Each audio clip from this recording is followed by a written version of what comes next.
पुढच्या बातमीकडे वळूयात। नरेश म्हस्केच एकनाथ शिंदेंविरोधामध्ये तक्रारीमध्ये पुढे होते। ठाकरे गटाचे खासदार संजय राऊत यांनी असा दावा केलेला आहे। शिंदेंविरोधात तक्रारींची म्हस्केंची अनेक पत्र यापूर्वी देखील पुढे आलेली आहेत असंही ते म्हणाले।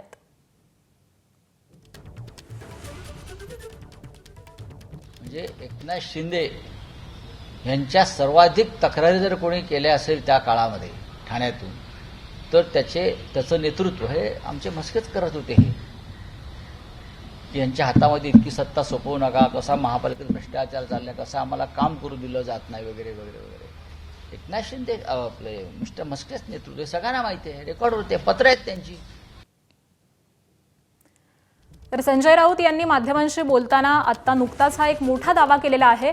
नरेश म्हस्केच एकनाथ शिंदेंविरोधामध्ये तक्रारीमध्ये पुढे होते असं ठाकरे गटाचे खासदार संजय राऊत म्हणालेले आहेत। त्याचबरोबर शिंदेंविरोधातील तक्रारींची म्हस्केंची अनेक पत्र यापूर्वी देखील पुढे आलेली आहेत असंही ते म्हणालेले आहेत। खरं तर खासदार नरेश म्हस्के हे ठाण्यामधूनच येतात आणि एकनाथ शिंदे यांच्या संदर्भामध्ये त्यांनी याआधी देखील पक्षाकडे अशा पद्धतीने अनेक तक्रारी केलेल्या होत्या असं ठाकरे गटाचे खासदार संजय राऊत यांनी एक मोठा दावा केलेला आहे। त्याचबरोबर शिंदेंविरोधातल्या अनेक तक्रारी या म्हस्केंनी पत्राच्या माध्यमातून उपस्थित केलेल्या होत्या आणि म्हस्केंची पत्र यापूर्वी देखील पुढे आलेली आहेत असाही दावा त्यांनी केला आहे।